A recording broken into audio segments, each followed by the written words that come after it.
welcome to the video. Today we are going to be building a tortilla press out of wood. We're going to be using these two pieces. The light one is maple and this one is Parota. I'm cutting two pieces, which will be the top and the bottom of the press. So here is a first piece. It did bind up a little bit, pushing the saw back, but the second pass did the trick. For the next plate, it was a little bit trickier because it did bind again, and it went to a point that I couldn't get it with the circular saw, so I had to get the Japanese saw out. And eventually I managed to get the second piece. After that, we're going to get the jointer to get a flat edge. This is going to let us have a reference. That reference is going to be very useful for cutting straight and getting a squared board out of it. I'm going to do it on the other side too. Using that straight edge, I'm going to use that as a reference against the fence of the table saw. I'll be cutting the plate into pieces because I'm going to add an accent in between the pieces. The accent is going to be a maple strip that I'm going to cut after this. And after that, I'm going to cut the other one too. This way we are going to have the 4 pieces, 2 for each plate, and they will be glued together. We also need to join the faces of the boards. This way we can get like a fully squared board out of it. This is using the reference from the edge against the jointer so that the edge is squared up to the face. And then using that face, we come to the planer. The planer will give us another squared face from the other side. And it will also let us have all of the boards on the same thickness. As you can see here, all of them are ready. For the accent that I was mentioning, I'm going to be using this maple board. I'm going to go through the whole milling process again, which would be a jointer, table saw, planer. I'm going to be cutting it to dimensions here with the router sled, and then going to join the face here. And finally, I'm going to plane it so that it's the same thickness as the other boards. I really liked how this turned out. After that, I'm going to cut the maple to size. This is the size of the accent that is going to go in between the plates. I need 2 of them, so here's the second one. And this is how they are going to look after they are done. The maple strip in between the 2 Parota boards. So we proceed to the glue up. I'm going to be using some MDF strips with blue tape in an effort to prevent the board from gluing up to the table. And I'm going to be using Type on 3. This is a great glue because it's waterproof, or water resistant would be more accurate, but that will be useful because this may get washed. So we need something that doesn't fall apart if water gets to it. I'm going to be using these other 2 strips to clamp them, and that will give me even pressure across the plates and also alignment so that they don't glue up in different directions. I'm adding these other clamps too so that I can put some pressure against the glue joint. This will create a nice interface for the glue, which will let it sit nicely. And then I'm doing that all over again for the second plate.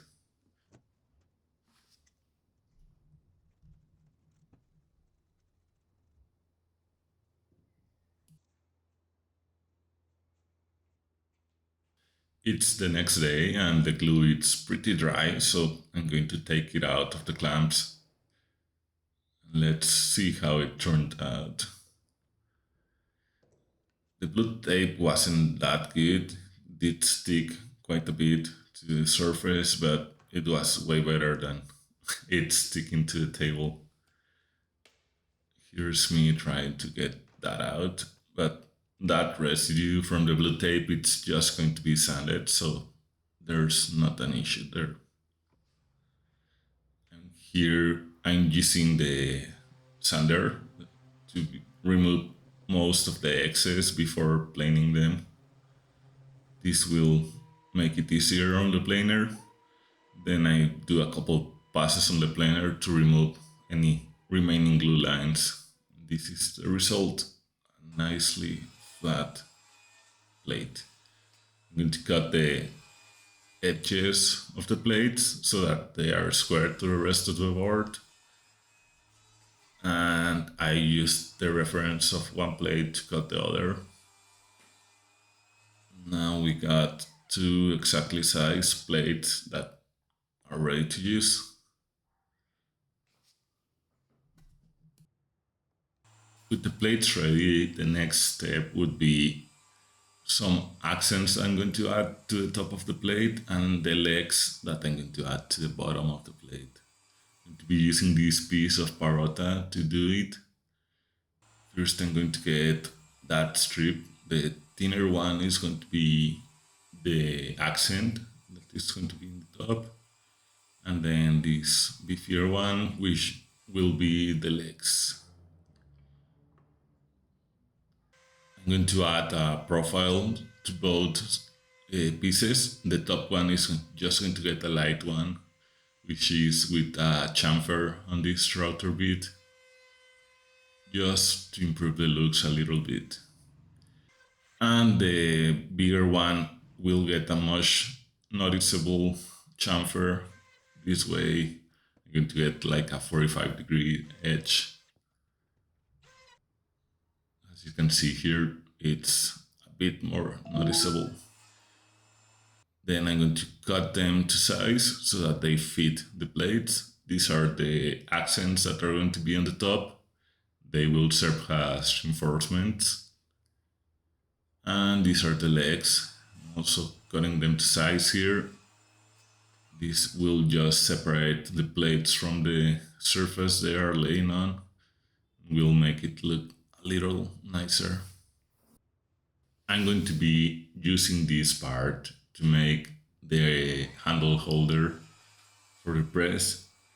It's going to be composed of two parts, so I have to cut this to length. I'm going to be jointing it to the correct size.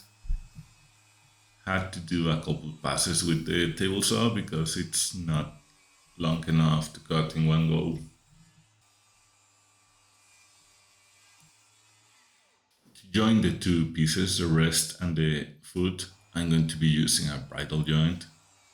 I'm doing that with this table slit with a stop block and a couple of chims. I'm going to be cutting the references for the edges of where the bridle joint is going to be. And this is the chim that is the size of the curve. So that will help us get a reference for the outside cuts. To cut the rest, I'm just going to be moving it a little bit each time and then just passing through the slit again.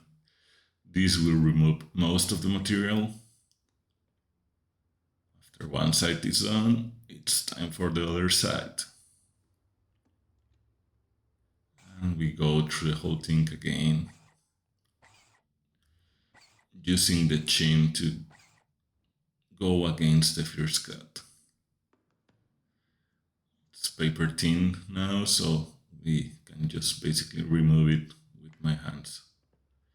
I'm going to be using this other block so that I get another flat surface against the table sled. This will help me move the middle part without the stop block getting in the way. The center section is now a couple thin pieces of wood now, and I'm just going to be cleaning those with a chisel. The chisel will remove them, and then I'm going to use a bigger one to clean up the surface. To also clean the surface of the other piece. It was a pretty tight fit. It wasn't perfect, but it was good enough for what I'm trying to do here. Here I'm going to use the same stop block that I already have set up to cut the handle rest. This is where the handle is going to be put against. I'm going to go through the same process as if it was a bridle joint. And I'm just going to clear out the middle section by using the same process. Again, going with a chisel to clear the excess, a smaller one to cut the thin pieces, and then a larger one to cut the surface so that it's flat.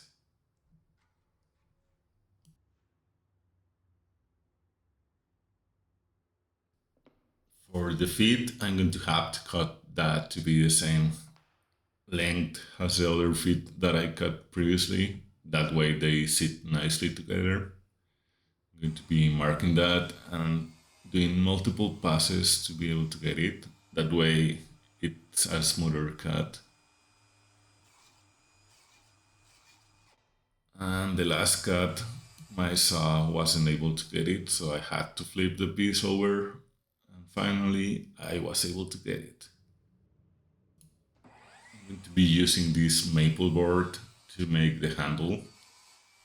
It was in pretty rough shape with that crack in the middle, but I just took the part that was in good condition and squared out some of the edges of it. Here's the live edge being taken out. That way we get a nice piece to work with.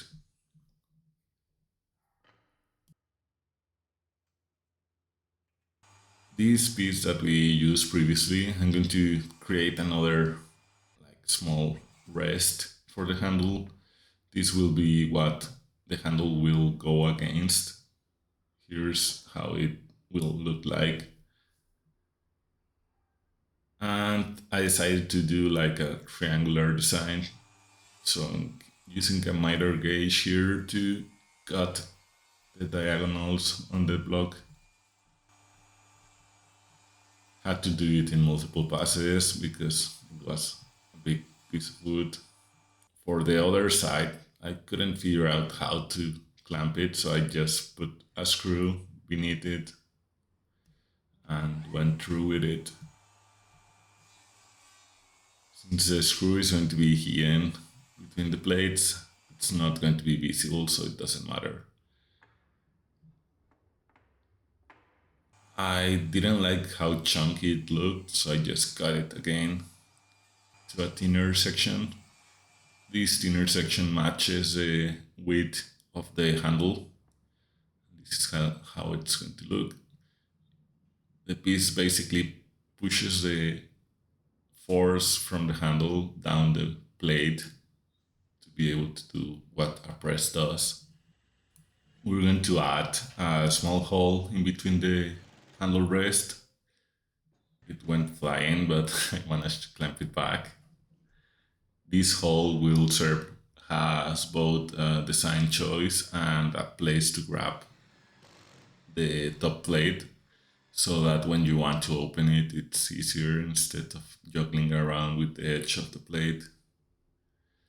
I'm going to be doing the handle design now. I'm just going to go freehand with the jigsaw here. Got a couple profiles. These profiles match the shape of the rest so that it's a bit nicer. I went with the table saw here because it's a bit easier to make the initial cut, and then I could just finish it off with the Japanese saw. I'm going to keep using the block as a reference to design the rest of the handle. The other side will be where you actually put your hand to use the handle. I'm just going to go again and do a table saw almost all the way through so that I can get the cut started. For the diagonal, I'm going to be using the jigsaw and then the Japanese saw to finish it off. This is the final shape of how it's going to look. And here are all the parts that we have cut so far. Before going forward, I added a chamfer to that small hole to make it look a bit nicer. It's time to start gluing some pieces. First, I'm going to be doing the details on the top. This is a top plate. I'm just going to use an MDF strip to offset the glue position. Then I'm going to be doing the tool rest and the legs. This will be the legs of the bottom plate. Use a couple clamps and clean up the glue afterwards. This is the footrest for the handle holder. I hope it makes sense now because it probably was a bit confusing figuring out where this went. It's the next day and I'm going to start it by doing the hole between the handle rest and the handle. I'm going to use two different size drill bits. The first one is a bit smaller and this second one is going to be bigger. This will let me use the handle correctly. Here I'm just gluing up the handle rest, which is the piece that is going to apply the pressure down the press. To attach the handle to the rest of the body, I'm going to be using this brass dowel. I'm going to be sanding it with some wet sandpaper to get the nice golden color out of the brass. Went through a couple grids, starting at 800, went all the way to 2000. This is the final result. It's a nice golden color. To cut the dowel, I'm going to be using this miniature saw that I have and some calipers to get the right size.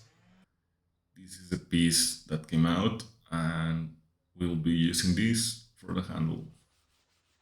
Before I attach the handle, I'm going to sand all over. This will remove the glue ups and get a surface that will be ready to receive the finish. Had to sand all over the small places that we had. And some glue ups required quite a bit of sanding to remove them. The back of the handle couldn't rotate the way it was, so I had to add this small profile. This will give the clearance needed so that it can rotate around its own. This is how it looks. I used a pencil here to display how the handle stayed in place. Since this piece is probably going to get washed at some point, it's a good idea to do some water popping. This will get the grain to raise. And after that, we just sand it again and it will be nice so that if it's ever washed, it doesn't feel gross afterwards. I just spray water all over the pieces, let it dry, and then take this 240 paper and go through all of it again.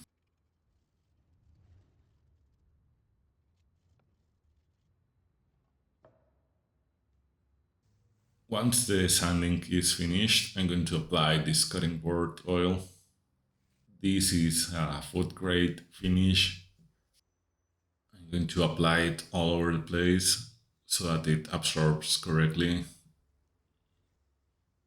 has to be spread out well enough so that I don't miss any spots.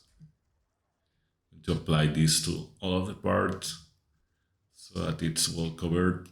After the initial covering, I come with a clean cloth and polish it to remove the excess.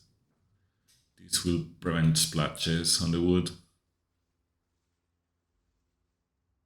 The next day, everything is dry and ready, so we start assembling. These are hinges that will be added to the end of the plates, and this will allow the movement that makes the press work. I'm adding some pilot holes here to avoid splitting the wood. It's a pretty thin plate, so I was a bit worried that it would split. I added some wax to the screws so that they could slide a bit nicer. Then did it all over again for the other missing holes. That's one side.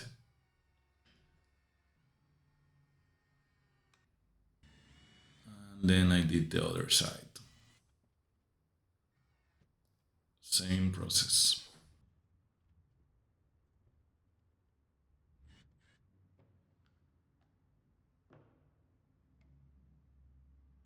It didn't open that nicely because it was rowing against the base of the handle rest.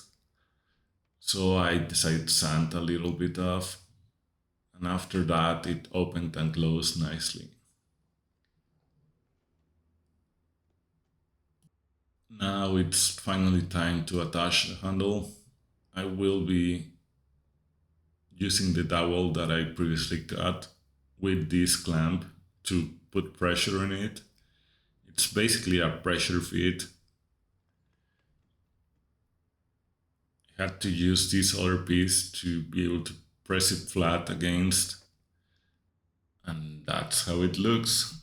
I really liked how it turned out, except for this side, which had a bit of a mistake there. But in the end, it worked, so I'm happy with that.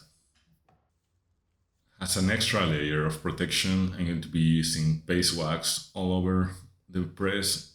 This beeswax will give it some protection against water, and it will also make the surface feel nicer to touch. It will create this silky feeling when you touch the wood. It feels very natural and very nice. The process is very similar. You apply the wax all over the place, and then with a clean cloth, you polish it to remove the excess. After removing the excess, you just let it dry for a couple hours and it should be ready. Here's the final result. I really liked how it turned out. It wasn't perfect, but in the end, it works. This was a gift for my mother in law for Christmas, and she really liked it, so I'm happy with that. Here is a demonstration of how it works. Basically, you have two pieces of plastic in between the plates. You add a ball of tortilla dough in between, and then you use the handle to apply pressure. And out comes a raw tortilla that is ready for the skillet. Thank you for watching.